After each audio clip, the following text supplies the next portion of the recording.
كأنهم بنيان مرصوص۔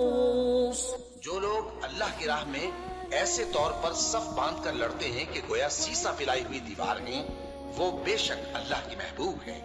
10 مئی 2025 بھارت کی افواج پاکستان اور پاک فضائیہ کے ہاتھوں ذلت آمیز شکست کا دن، جسے عسکری تاریخ میں ہمیشہ یاد رکھا جائے گا۔ 10 مئی 2025 ایسا دن جس نے خطے میں طاقتور ملک کے زام میں مبتلا ملک کو چاروں شانے چت کر دیا، اور وہ جو دھمکی کے سوا کچھ نہیں جانتے تھے جنگ بند کرنے کے لیے منتوں پر اتر آئے۔ پاکستانی فوج کی طرف سے 10 مئی 2025 کو ہندوستانی فوجی اہداف پر بڑے پیمانے پر جوابی حملے کو آپریشن بنیان مرصوص کا نام دیا گیا۔ یہ آپریشن 7 سے 10 مئی تک کے ہندوستانی میزائل اور ڈرون حملوں کے جواب کے طور پر کیا گیا، جسے تاریخ میں مارکہ حق کے نام سے بھی یاد کیا جاتا رہے گا۔ 7 مئی 2025 کو بزدل دشمن بھارت نے آپریشن سندھور کے نام سے 3 پاکستانی ہوائی اڈوں نور خان، مرید کے اور شورکوٹ کے ساتھ ساتھ افغانستان میں اہداف پر میزائل اور ڈرون حملے کیے۔ بھارتی حملوں میں شہری علاقوں بشمول مساجد کو نشانہ بنایا گیا، جس کے نتیجے میں 31 پاکستانی شہری شہید ہوئے۔ بھارت نے دعویٰ کیا کہ یہ کارروائی 22 اپریل 2025 کو بھارتی زیر انتظام کشمیر کے علاقے پہلگام میں عسکری پسندوں کے حملے کے جواب میں کی گئی تھی، جس میں 28 شہری، جن میں اکثریت سیاحوں کی تھی، ہلاک ہو گئے۔ لیکن ہندوستانی قیادت آج تک اس کارروائی میں پاکستان کی انوالومنٹ کے حوالے سے کسی قسم کا کوئی بھی ثبوت پیش نہیں کر سکی۔ بھارت نے پاکستان کی جانب سے پہلگام واقعے کی غیر جانبدارانہ تحقیقات کے مطالبے کو بھی اہمیت نہیں دی اور ایک ایٹمی طاقت پر ایسی جنگ مسلط کرنے کی کوشش کی جس کے بارود کے ڈھیر میں خود ہی دفن ہو کر رہ گیا۔ بھارت کی مودی سرکار جانتی تھی کہ خطے میں ایک نئی جنگ کو مسلط کرنے کے لیے کی گئی اس گھناؤنی سازش کی سب سے بڑی بینیفیشری وہ خود ہے، لیکن مودی سرکار شاید افواج پاکستان اور پاک فضائیہ کی طاقت سے مکمل طور پر ناآشنا تھی، اور اسی لیے سیاد آپ اپنے دام میں آ گیا۔ 10 مئی کو پاکستان نے فتح 2 بیلسٹک میزائل اور ڈرونز کے ساتھ آپریشن بنیان مرصوص کا آغاز کیا۔ بھارتی فضائیں پاکستانی طیاروں کی گنگرج سے گونج اٹھیں۔ ایک صف ماتم تھی جو ان حملوں کے بعد بھارت میں بچ چکی تھی۔ پاکستانی فضائیہ کے حملوں میں پٹھان کوٹ اور ادھم پور ہوائی اڈوں، آدم پور ایئر فورس اسٹیشن جہاں S-400 بیٹری کو تباہ کیا گیا، بیاس اور نگروٹا میں برہموس ڈیپو اور اڑی اور راجوری میں حملے کیے گئے۔ جالندھر میں آدم پور S-400 یونٹ پر حملے پاکستانی فضائیہ کے JF-17 طیارہ لڑاکا طیاروں نے ہائپرسونک میزائلوں کا استعمال کرتے ہوئے کیے۔ پاکستانی سائبر یونٹ نے ہندوستان کے شمالی پاور گرڈ کے حصوں کو ناکارہ کر دیا اور متعدد سرکاری ویب سائٹس کو ہیک کر لیا۔ پاکستان نے بھارت کے 5 رافال، ایک MiG-29، ایک Su-30 MKI اور ایک ڈرون گرایا۔ ہندوستانی حکام نے متعدد اہداف پر تیز رفتار میزائل حملوں کا اعتراف کیا۔ پاکستان کی شدید جوابی رد عمل کے بعد نہ صرف بھارت کی خطے میں برتری خاک میں مل گئی بلکہ اسے دنیا بھر میں ہزیمت کا سامنا بھی کرنا پڑا۔ بھارت نے گھٹنے ٹیک دیے اور امریکی صدر ڈونلڈ ٹرمپ سے جنگ بندی کروانے کی استدعا کی، اور یوں 10 مئی کو شام 5 بجے دونوں ملکوں کے درمیان جنگ بندی پر اتفاق ہوا اور مذاکرات 12 مئی کو طے پائے۔